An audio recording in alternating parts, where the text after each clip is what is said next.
नमस्कार साथियों, आज मैं आपको बिहार एसएससी एग्जाम में पूछे जाने वाले 100 बहुत ही महत्वपूर्ण प्रश्न बतलाने वाला हूं, जो कि सभी प्रश्न बीएसएससी एग्जाम में ही पूछे जाते हैं। तो दोस्तों, आपसे एक रिक्वेस्ट है, वीडियो को शुरू से लेकर अंत तक का प्रश्न बहुत ही इंपॉर्टेंट प्रश्न होने वाला है। तो चलिए इस वीडियो को स्टार्ट करते हैं। आपका पहला क्वेश्चन क्या लिखा हुआ है? पारिस्थितिक इकोलॉजी किनके जो मध्य पारिस्थितिक संबंधों का अध्ययन है? ये दोस्तों जीव समुदाय और वातावरण के बीच संबंधों का जो है अध्ययन है। पर्यावरण के 3 प्रमुख घटक कौन कौन से हैं? दोस्तों जैविक घटक, अजैविक, भौतिक और घटक तथा ऊर्जा घटक है तीनों। डीप इकोलॉजी शब्द का जो सर्वप्रथम प्रयोग किसने किया था? दोस्तों ऑर्नेनेंस ने किया था। ऑर्नेनेंस ने। घास स्थल, वन तथा मरुस्थल किस पारिस्थितिक तंत्र के उदाहरण है? दोस्तों स्थलीय पारिस्थितिक तंत्र के उदाहरण है। अगला क्वेश्चन की बात करते हैं। 5वां नंबर क्वेश्चन क्या कर रहा है दोस्तों? वह पद जो जीव द्वारा ग्रहण किए गए स्थान तथा उसकी कार्यात्मक भूमिका को बताता है, क्या कहलाता है? दोस्तों पारिस्थितिक नीच कहलाता है।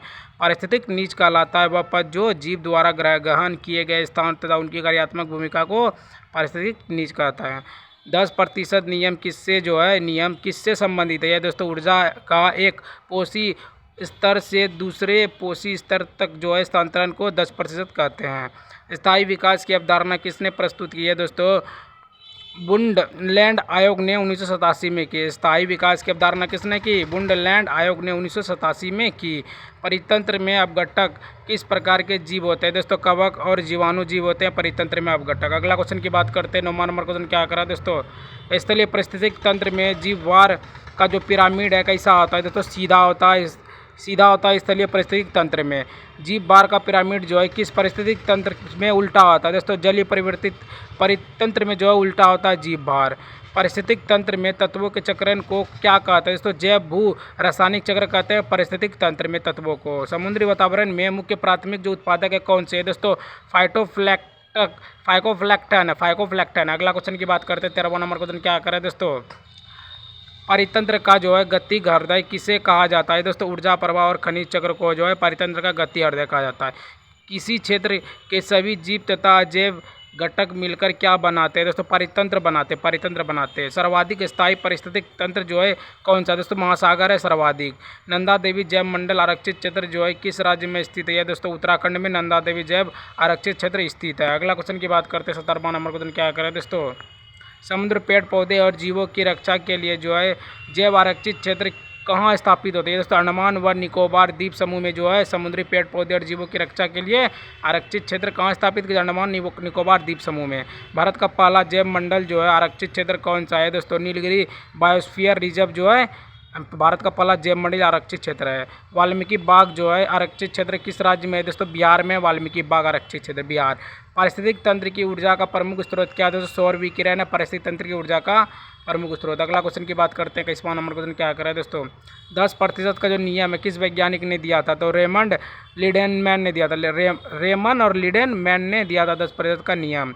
पर्यावरणीय नियतिवाद के प्रतिपादक कौन थे? तो कार्ल रिटर थे पर्यावरणीय नियतिवाद के प्रतिपादक कार्ल रिटर। पारिस्थितिक पिरामिड की संकल्पना जो है किसने दी थी? तो चार्ल्स एल्टन ने दी थी पारिस्थितिक पिरामिड की संकल्पना। पारिस्थितिक तंत्र में उच्चतम पोषण स्तर जो है किसे प्राप्त होता है? तो सर्वाहारी को जो है प्राप्त होता है पारिस्थितिक तंत्र में उच्चतम पोषण। अगला क्वेश्चन की बात करते हैं। 25वां नंबर। हाँ कैसे आप लोग चैनल पे नहीं हो तो फटाफट जाकर लाइक सब्सक्राइब शेयर एक तरह से कमेंट जरूर कर दो। चलिए 25वां नंबर की ओर बढ़ते हैं। पेड़ पौधे मृदा से नाइट्रोजन किस रूप में जो है ग्रहण करते हैं? दोस्तों नाइट्रेट आयरन के रूप में जो है ग्रहण करते हैं पेड़ पौधा मृदा। क्या लगा? वन्य जीव कार्य योजना 2021 से 30 पारित करने वाला जो पहला राज्य कौन सा है? तो महाराष्ट्र है। वन्य जीव कार्य योजना 2021 से 30 पारित करने वाला पहला राज्य महाराष्ट्र है, मुंबई महाराष्ट्र। विश्व का प्रथम रामसर स्थल जो है कौन सा है? दोस्तों संयुक्त राज्य अमेरिका या मेरिसिविंग रिजर्व 1971 जो है विश्व का प्रथम रामसर स्थल संयुक्त राज्य अमेरिका का है।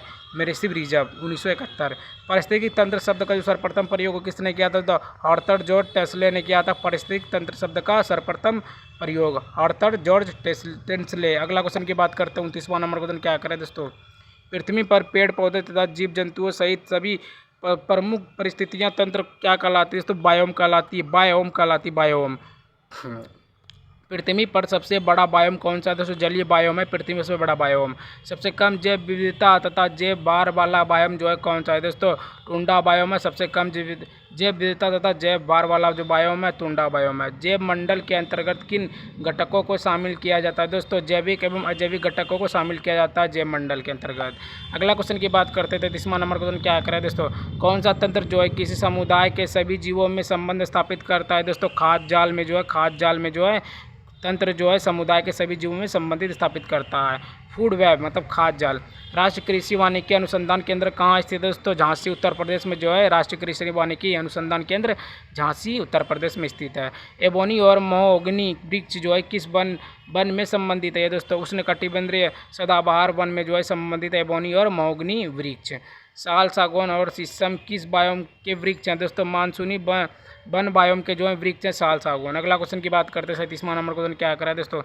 किस बायोम की भूमि अम्लीय तथा अल्प खनिज वाली होती है दोस्तों? शंकुधारी वन जो होती है बायोम की भूमि जलीय तथा अल्प खनिज वाली शंकुधारी वन होते हैं। विषुवत रेखा से ध्रुव की ओर पारिस्थितिक उत्पादक पर क्या प्रभाव पड़ता है दोस्तों? पहले बढ़ता है बाद में घटता है। पहले बढ़ता है फिर जो है घटता है। देखो पहले बढ़ता है फिर घटता है, यही लिखा हुआ है विषुवत रेखा के ध्रुव की और पारिस्थितिक उत्पादन को पहले बढ़ेगा उसके बाद घटेगा। किस बायोम में सबसे कम तापांतर जो है पाया जाता है दोस्तों? टुंडा बायोम में सबसे कम तापांतर पाया जाता है। किस बायोम में प्राथमिक उत्पादकता सर्वाधिक होती है दोस्तों? विषुवतीय वन बायोम में जो है सर्वाधिक होती है। अगला क्वेश्चन की बात करते हैं 41वां नंबर क्वेश्चन क्या करा है दोस्तों?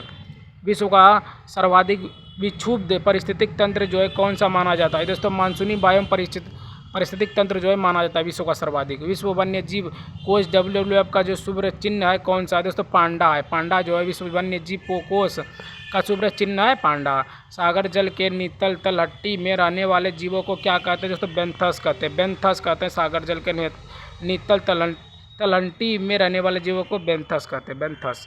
रेंडियर किस बायोम का जंतु है दोस्तों? टुंडा बायोम का जंतु है रेंडियर। अगला क्वेश्चन की बात करते हैं 45वां नंबर क्वेश्चन क्या कर रहा है दोस्तों?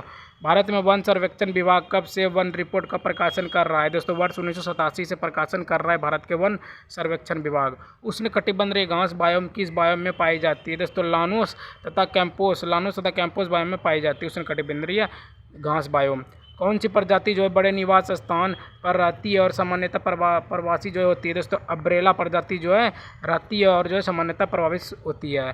प्राकृतिक वनस्पति का सर्वाधिक जो विकसित जो क्षेत्र है कौन सा है दोस्तों? पतझड़ वन है। पतझड़ वन जो है सर्वाधिक विकसित क्षेत्र है प्राकृतिक वनस्पति का। अगला क्वेश्चन की बात करते हैं 49वां नंबर क्वेश्चन क्या कर रहा है दोस्तों? अनुकूलतम बायोम की दर्शाएं जो हैं किस बायोम में पाई जाती है दोस्तों? अयनवती सदाबहारी वर्षा वन बायोम में पाई जाती है अनुकूलतम बायोम। हाथी घास किस बायोम की प्रमुख जाति है दोस्तों? सवाना बायोम की प्रमुख जाति है हाथी घास। यमुना एक्शन प्लान और औपचारिक रूप से कब प्रारंभ किया गया था? तो वर्ष 1993 में प्रारंभ किया गया था। विश्व के किस बायोम को प्रमुख अन्न भंडार तथा दूध व्यवसाय का केंद्र कहा जाता है दोस्तों? शीतोष्ण घास बायोम जो है कहा जाता है अन्न भंडार तथा दूध व्यवसाय का केंद्र। अगला क्वेश्चन की बात करते हैं 53वां नंबर क्वेश्चन क्या कर रहा है दोस्तों? पृथ्वी विज्ञान मंत्रालय के गठन से पूर्व इस मंत्रालय का नाम क्या था? तो महासागर विकास मंत्रालय नाम था। पृथ्वी विज्ञान मंत्रालय के गठन के पूर्व मंत्रालय का नाम महासागर विकास मंत्रालय था। पौधा की जाति उनकी संरचना और वृद्धि किस पर निर्भर करती है दोस्तों? पर्यावरण के भौतिक और जैविक कारणों पर जो निर्भर करती है पौधा की जाति। पर्णपाती वन जो है किस प्रकार के बायोम में पाए जाते हैं दोस्तों? मानसून वन बायोम में जो है पाए जाते हैं पर्णपाती वन। दो भिन्न पारिस्थितिक तंत्र के मध्य स्थित संक्रमण मंडल क्या कहलाता है? तो इकोक्लाइन कहलाता है। इकोक्लाइन जो है कहलाता है। अगला क्वेश्चन की बात करते हैं 57वां नंबर क्वेश्चन क्या कर रहा है दोस्तों? पारिस्थितिक स्तूप की परिकल्पना सर्वप्रथम किसने प्रस्तुत की थी? चार्ल्स एल्टन ने जो है पारिस्थितिक स्तूप की जो परिकल्पना की थी चार्ल्स एल्टन।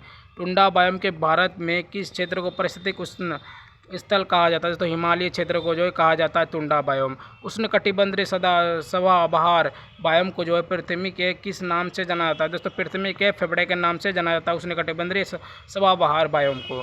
जैव विविधता क्या अर्थ है? जैव विविधता का जो है क्या अर्थ है? एक निर्धारित क्षेत्र में विभिन्न प्रकार के पौधे एवं वन जीव जो है जीव जंतुओं की उपस्थिति जो है यही जैव विविधता का अर्थ है। जैव विविधता का अर्थ क्या है? तो एक निर्धारित क्षेत्र में विभिन्न प्रकार के पौधे एवं जीव जंतुओं की उपस्थिति।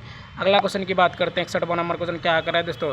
सर्वप्रथम जैव विविधता शब्द का जो प्रयोग है किसने किया था? तो वाल्टर जी रोसेन ने किया था सर्वप्रथम जैव विविधता शब्द का प्रयोग। वाल्टर जी रोसेन ने। किस भौगोलिक क्षेत्र को जैव विविधता का भंडार कहा जाता है? दोस्तों उष्णकटिबंधीय वर्षा वन वाले क्षेत्र को जो है जैव विविधता का भंडार कहा जाता है। सासाकावा पुरस्कार जो है किस क्षेत्र में प्रदान किया जाता है? दोस्तों पर्यावरण संरक्षण एवं प्रबंधन क्षेत्र में जो है प्रदान किया जाता है सासाकावा पुरस्कार। संयुक्त राष्ट्र संघ ने दशक 2011 से 20 को किस रूप में घोषित किया? तो जैव विविधता दशक के रूप में घोषित किया था संयुक्त राष्ट्र संघ ने। अगला क्वेश्चन की बात करते हैं, 65वां नंबर क्वेश्चन क्या करें दोस्तों? हॉटस्पॉट शब्द का जो सर्वप्रथम प्रयोग है किसने किया था? तो नॉर्मन मॉयर्स ने 1988 में किया था। नॉर्मन मॉयर्स ने 1988 में किया था हॉटस्पॉट शब्द का प्रयोग। नॉर्मन मॉयर्स 1988। प्रथम पृथ्वी जो शिखर सम्मेलन है कहाँ आयोजित किया गया था? तो भारत में किया गया था प्रथम पृथ्वी शिखर सम्मेलन भारत में आयोजित। वर्तमान में विश्व में कितने जैव विविधता हॉटस्पॉट हैं? तो 36 जैव विविधता हॉटस्पॉट हैं। भारतीय राष्ट्रीय जैविक विविधता प्राधिकरण जो है कहाँ स्थापित किया गया था? तो चेन्नई तमिलनाडु में स्थापित किया गया था भारतीय राष्ट्रीय जैविक विविधता। अगला क्वेश्चन की बात करते हैं, 69वां नंबर क्वेश्चन क्या करें दोस्तों? भारत में ले बेरी के नाम से कौन सी पर्णपाती झाड़ी जो है प्रसिद्ध है? दोस्तों सिबकथान जो है प्रसिद्ध पर्णपाती झाड़ी में। भारत में अति संघन वनों का जो सर्वाधिक क्षेत्र है किस राज्य में पाया जाता है? तो अरुणाचल प्रदेश में। भारत में अति संघन वनों का सर्वाधिक क्षेत्र पाया जाता है अरुणाचल प्रदेश में। एम स्ट्रिप शब्द का जो है किससे संबंधित? एम स्ट्रिप शब्द जो है किससे संबंधित है? बाघ अभ्यारण्यों के रख रखाव से संबंधित है एम स्ट्रिप्स। भारत ने जैव सुरक्षा उपसंधि प्रोटोकॉल पर जो है कब हस्ताक्षर किए थे? तो 23 जनवरी 2001 को जो है हस्ताक्षर किए थे भारत ने जैव सुरक्षा उपसंधि पर। अगला क्वेश्चन की बात करते थे, 73वां नंबर क्वेश्चन क्या करें दोस्तों? कौन सा ईंधन जो है न्यूनतम वायु प्रदूषण करता है? दोस्तों हाइड्रोजन जो है न्यूनतम वायु प्रदूषण करता है। भारत में सिंह पुच्छ वानर मक्का के प्राकृतिक आवास कहाँ पाए जाते हैं? दोस्तों तमिलनाडु के केरल कर्नाटक में पाए जाते हैं। भारत में सिंह पुच्छ वानर जो है मकाओं के प्राकृतिक आवास कहाँ पाए जाते हैं? तमिलनाडु केरल के कर्नाटक में पाए जाते हैं। भारत सरकार द्वारा जैव विविधता अधिनियम जो है कब पारित किया गया था? तो वर्ष 2002 में पारित किया गया था भारत सरकार द्वारा जैव विविधता अधिनियम वर्ष 2002। भारतीय वन्य जीव संस्था जो है कहाँ स्थित है? दोस्तों देहरादून के उत्तराखंड में स्थित है भारतीय वन्य जीव संस्था। अगला क्वेश्चन की बात करते हैं, 77वां नंबर क्वेश्चन क्या करा है दोस्तों? भारत का प्रथम समुद्री राष्ट्रीय उद्यान कहाँ स्थित है? दोस्तों कच्छ की खाड़ी में जो है स्थित है भारत का प्रथम समुद्री राष्ट्रीय उद्यान कच्छ की खाड़ी। इटाई रोग किस धातु के जो है कारण होता है? दोस्तों कैडमियम धातु के कारण जो है इटाई रोग होता है। फ्लाइंग फॉक्स क्या है? दोस्तों चमगादड़ों की एक प्रजाति है फ्लाइंग फॉक्स, चमगादड़ों की एक प्रजाति। रेड डाटा बुक अथवा रेड लिस्ट किस संगठन से संबंधित है? ये दोस्तों IUCN से संबंधित रेड डाटा बुक। अगला क्वेश्चन की बात करते हैं, 81वां नंबर क्वेश्चन क्या करा दोस्तों? कौन सी औषधि जो है गीदों की संख्या में कमी के लिए जो उत्तरदायी है? दोस्तों डाइक्लोरोफेनेक सोडियम जो है औषधि गिद्धों के लिए संख्या के लिए उत्तरदायी है। भारतीय जीव जंतु कल्याण बोर्ड का मुख्यालय जो है कहाँ स्थित है? दोस्तों वल्लभगढ़ हरियाणा में स्थित है भारतीय जीव जंतु कल्याण बोर्ड का मुख्यालय वल्लभगढ़ हरियाणा में। वृक्षों पर रहने वाले किस स्तनधारी का जूलॉजिकल नाम एरुलस फलगेस जो है तो रेड पांडा के नाम जो है जूलॉजिकल नाम के एलिरस फॉलग्रेस है रेड पांडा। भारत में रेड पांडा के प्राकृतिक आवास कहाँ पाए जाते हैं? दोस्तों उत्तरी पूर्वी भारत के उप हिमालय क्षेत्र में जो है भारत रेड पांडा के प्राकृतिक आवास पाए जाते हैं। अगला क्वेश्चन की बात करते हैं, 50वां नंबर क्वेश्चन क्या करें दोस्तों? दाचीगाम राष्ट्रीय उद्यान किस जंतु के संरक्षण के लिए जो है प्रसिद्ध है? दोस्तों हंगुल मुर्ग के लिए जो है प्रसिद्ध है दाचीगाम राष्ट्रीय उद्यान। हेमिंग राष्ट्रीय उद्यान जो है लद्दाख किस लिए प्रसिद्ध है? दोस्तों भारत में सर्वाधिक ऊंचाई पर स्थित राष्ट्रीय उद्यान के लिए प्रसिद्ध है हेमिंग राष्ट्रीय उद्यान लद्दाख। किस समूह के जो जीव है अमोनिया को नाइट्राइड में परिवर्तित करते हैं? दोस्तों नाइट्रोसोमोनास के रूप में जो है प्रस्तुत करते हैं परिवर्तित करते हैं नाइट्रोसोमोनास के रूप में परिवर्तित करते हैं। धान का पौधा जो है नाइट्रोजन किस रूप में ग्रहण करते हैं? दोस्तों अमोनियम के रूप में जो है धान का पौधा नाइट्रोजन के रूप में ग्रहण करता है अमोनियम के रूप में। अगला क्वेश्चन की बात करते हैं, 89वां नंबर क्वेश्चन क्या करें दोस्तों? जीव मंडल पारिस्थितिकी तंत्र में रासायनिक तत्वों का जो प्रवेश है किस माध्यम से होता है? दोस्तों पौधे की जड़ों के द्वारा जो है होता है पारिस्थितिक तंत्र का रासायनिक तत्वों का प्रवेश पौधे की जड़ों के द्वारा। चिपको आंदोलन किस प्रकार का आंदोलन है? ये दोस्तों वन संरक्षण आंदोलन है चिपको आंदोलन। भारत का जो सबसे छोटा राष्ट्रीय उद्यान है कौन सा है? दोस्तों साउथ बटन द्वीप अंडमान और निकोबार में है भारत का सबसे छोटा राष्ट्रीय उद्यान। भारत को कितने जैव भौगोलिक क्षेत्रों में विभाजित किया गया है? दोस्तों 10 भौगोलिक क्षेत्रों में विभाजित किया गया है भारत को। अगला क्वेश्चन की बात करते हैं, 93वां नंबर क्वेश्चन क्या करें दोस्तों? कोई समुदाय यदि स्थायी परिपक्व जटिल और दीर्घकालीन होता है तो उसे क्या कहा जाता है? चरम समुदाय कहा जाता है। देखो क्या लिखा है, कोई समुदाय यदि स्थायी परिपक्व जटिल और दीर्घकालीन होता है तो उसे क्या कहा जाता है, चरम समुदाय कहा है। क्षेत्रफल की दृष्टि से भारत का सबसे बड़ा जैव मंडल आरक्षित क्षेत्र कौन सा है दोस्तों, नंदा देवी जैव मंडल आरक्षित क्षेत्र है। नंदा देवी जैव मंडल आरक्षित क्षेत्र है क्षेत्रफल की दृष्टि से। मन्नार की खाड़ी में किस वृक्ष को कल्लव वृक्ष की उपमा दी गई है दोस्तों, नारियल की उपमा दी गई है। मन्नार की खाड़ी में किस वृक्ष में जो है कल्प वृक्ष की उपमा दी गई है, तो नारियल में दी गई है। भारत में कौन सा जो राष्ट्रीय उद्यान है पक्षियों का स्वर्ण कहलाता है दोस्तों, केवलादेव राष्ट्रीय उद्यान भरतपुर राजस्थान को जो है पक्षियों का स्वर्ण कहा जाता है। अगला क्वेश्चन की बात करते हैं, 97वां नंबर क्वेश्चन क्या करा है दोस्तों, जम्मू कश्मीर में स्थित प्रमुख राष्ट्रीय उद्यान कौन से हैं दोस्तों, Dachigam, Salim Ali city forest, Kishtwar, Kaziranga Hemis जो है यह है जम्मू कश्मीर में स्थित प्रमुख राष्ट्रीय उद्यान। हिमाचल प्रदेश के प्रमुख राष्ट्रीय उद्यान कौन कौन से हैं दोस्तों, कालेश्वर, सुल्तानपुर है, सुल्तानपुर। उत्तराखंड के प्रमुख राष्ट्रीय उद्यान कौन कौन से दोस्तों, great Himalayan national park, Inderkilla, Khirganga और पिन घाटी सिमल बाड़ा है। राजस्थान के प्रमुख जो राष्ट्रीय उद्यान है वह दोस्तों केवलादेव, रणथंभौर और सरिस्का है। तो दोस्तों आज मैंने आपको टोटल 100 बहुत ही महत्वपूर्ण प्रश्न बतला दिए जो किसी भी प्रश्न बीएसएससी एग्जाम में पूछे जाने वाले बहुत ही महत्वपूर्ण प्रश्न थे। अगर गाइस आप लोगों को इसी तरह का वीडियो चाहिए तो मुझे guys like, subscribe, share, comment जरूर करना। ठीक है गाइस, मिलते हैं किसी और नए वीडियो के साथ, तब तक के लिए बाय बाय, जय हिंद, जय भारत।